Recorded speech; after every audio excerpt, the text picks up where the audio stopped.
50% battery, Jay. So All right, we gotta go fast. Yeah. I'm already I'll ready. go long answers. Are you recording video or just audio? Video and Video and audio. I'm just gonna how best to do this because you only have T-shirt. Pardon me. Yeah. Yeah, that's There you go. Okay, no problem. Good enough. Levels are fine. Test 1 2. This is Jason. I'm here. Okay, great. Okay, we're good. Go for it. All right.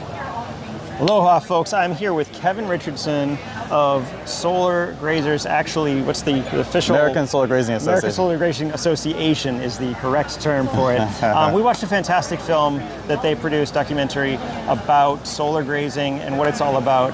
It's been something that's been in our minds for a long time. You know, Hawaii has a big agricultural population.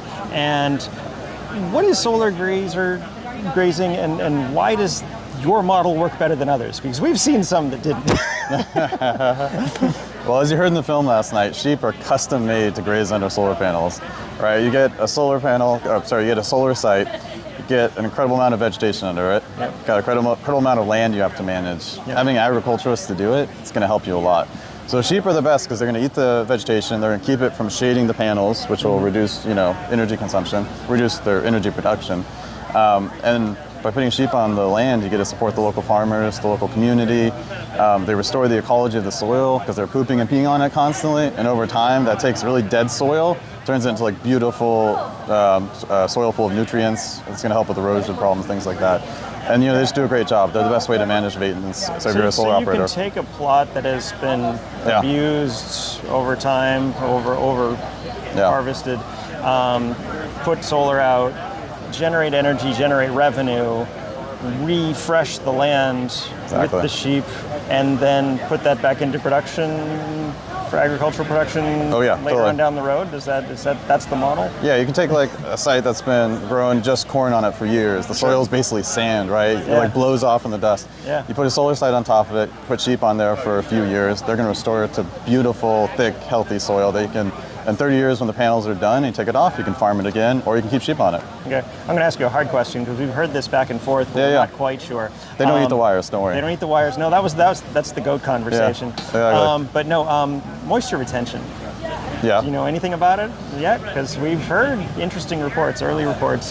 Having solar, the panels of a reasonable density can actually increase moisture retention of the topsoil. Is that something you've even looked into? Or? Yeah, there's a lot of research on like what, it's going to vary a lot depending on what part of the panels you're talking about underneath, because they shade different parts of the ground differently. Sure. So one thing we've actually learned that's really interesting, that's related to your question is, if you put a sheep under panels, they're gonna, in like a really hot environment, the shade's gonna mean they're gonna drink like less than a gallon of water per day, depending on where you're at. Sure. So it saves with that. So yeah, I imagine it has similar benefits for for water retention in soil.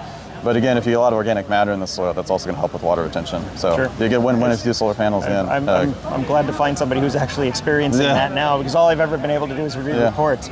So these are the sheep. There's specific variety, right? Yeah. That was also part of the process, is finding the right type of sheep, because there's more than one for the people that don't know. What are these particular sheep that we're looking at? So this is a breed called the Suffolk breed. Yep. So it's a really beautiful type. They got the beautiful faces. They're wool sheep. There are two types of sheep. There are wool sheep and they're hair sheep. Okay. The hair sheep kind of look like goats because they have long hair. They don't really produce wool. I mean, they do, but they don't. A lot of solar sites will use the hair sheep just because they're a little bit easier to manage, but people do use a lot of wool sheep. Pretty much any breed of sheep will work, but it's going to vary based on the region. So like in the southeast of the United States, it rains a lot. There's a lot of parasites. So you want a parasite-resistant sheep breed. Sure. Other places you want a cold-resistant sheep breed. So it's going to vary a lot. Okay, so it's not just one that you can actually do this with a lot. Probably the most popular breed is the Katahdin breed in the Northeast. Okay. So Right. And your group is now working on standards to be able to push this out to a larger group of sites, increase education, get the agricultural community on board, and hopefully make this a win-win for everybody, right? Yeah, this is like the biggest opportunity for the sheep industry. It's a huge opportunity for the solar industry. The problem right now is we just need to train more people to be able to do it right. So we've created some certification standards, some training programs to train folks on how to do sheep grazing on a solar site properly, because it's not the easiest skill, right? Raising sheep's kind of hard. On a solar site, it's really hard. But you get the properly trained folks to do it and the good solar partners, and you got a beautiful combination. So we're working hard on that. Nice. And how do people find you if they want to learn more about this? Cool. Solargrazing.org. We have tons of resources on our website, and we also have a membership community if people want to dive deeper. Fantastic. Really do appreciate your time. Okay. Really do appreciate your time. Yeah. Thanks so much, Kevin. Thank you. Thank you, Jason. Aloha, guys. This has been the Solar Coaster. Okay. What they told me that you have to say.